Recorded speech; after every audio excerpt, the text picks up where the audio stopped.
Hello guys. So ibibida ko lang itong Christmas tree ko na ginawa. Actually handmade ko 'yan. Handmade sa decoration ha. Pero etong Christmas tree natin is made of abalone shell. So sila po ay export quality from our friend. Binigyan tayo ng ilang piraso. So natapos ko siya kahapon, nalagyan ng star. Ayan po yung itsura niya. Ayan. Ganito po ang itsura niya nung hindi pa siya nalalagyan ng design. Ayan. As you can see, ayan po yung mga shells. Napaka-unique ng shell na abalone kasi meron siya mga butas-butas sa gilid. Para silang kahawig ng ng shell ng tahong. Pero abalone shell po ito. So, ayan siya nung wala pang decoration. Eto na siya nung nilagyan natin ng decoration. Kayo po, actually kahit wala siyang dekorasyon, lagyan nyo lang ng konting ribbon, napakaganda nilang tingnan. Ayan.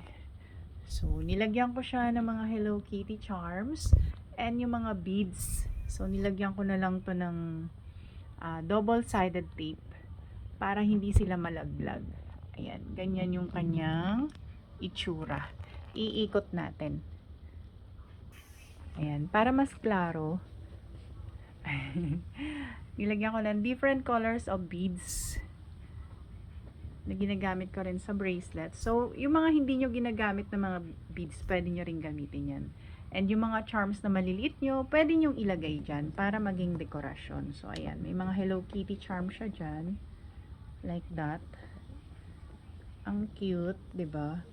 So, hindi ko siya pwede lagyan ng malalaking stuffed toy kasi matatabunan na yung ating shell. Hindi na siya mare-recognize. Pag masyadong malalaki na yung stuffed toy. Actually, gusto kong lagyan ng mga malalaking Hello Kitty to. At saka labubo sana. Kaya lang baka matabunan kasi yung niya yung kanyang decoration. So, ayan siya.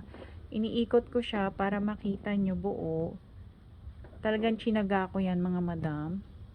Just like that. Just like that. Hello orange. So, ayan po. Puro yan. Puro beads. Different shade. Different shape. So, meron ako malalaki. Meron ako maliliit na beads na nilagay dyan. Ayan. Super cutie pie. Diba? Ang ganda. Ang gandang tignan. I-decorate. So, eto kasi may sizes ito. Meron tayong large, small, medium, and large. Etong nilagyan ko is large. Ang height nito is approximately nasa 2 ruler siya.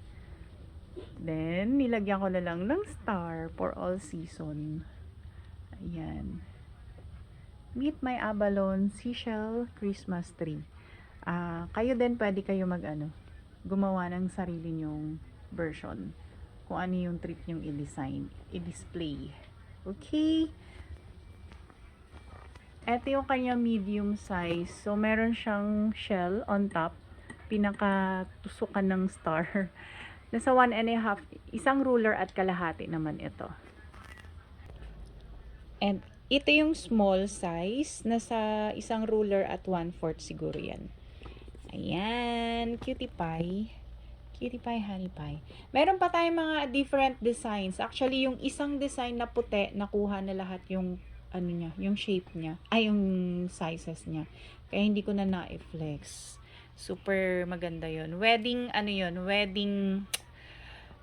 wedding shell tree naman yon. Wedding tree. Kasi sobrang puti. Ito yung isa. Abalone shell din siya. Pero, nilagyan po siya ng design na flower. And this one is the large size. Ang ganda. Diba? Super unique. Maganda silang i-display sa bahay. Kahit hindi Pasko, wag nyo na lang lagyan ng dekorasyon kung ayaw nyo na makulay. Ito yung kanya medium size. Polido. Solid. Tapos, ito yung small size niya. Ay, so pretty. And then, yung isa pa nating design is like this. shell siya na may pa-flower design. This one is the large size. And, eto yung medium size. Yan. Ang cute! Ang cute ng color. Tapos, etong small, eto yung tinabi ko sa aking ginawang Christmas tree. Ayan siya, nilagyan ko na lang ng paribon. Oh, bongga, diba? Kahit lagyan nyo na lang ng Christmas lights yan, panalo na kayo dyan, mga madam. Okay. Hopefully, magustuhan nyo. And hopefully, ma-encourage din kayo na mag-DIY ng shell Christmas tree. Cha! O, diba? Ang ganda. Thank you so much, mga madam. Babush!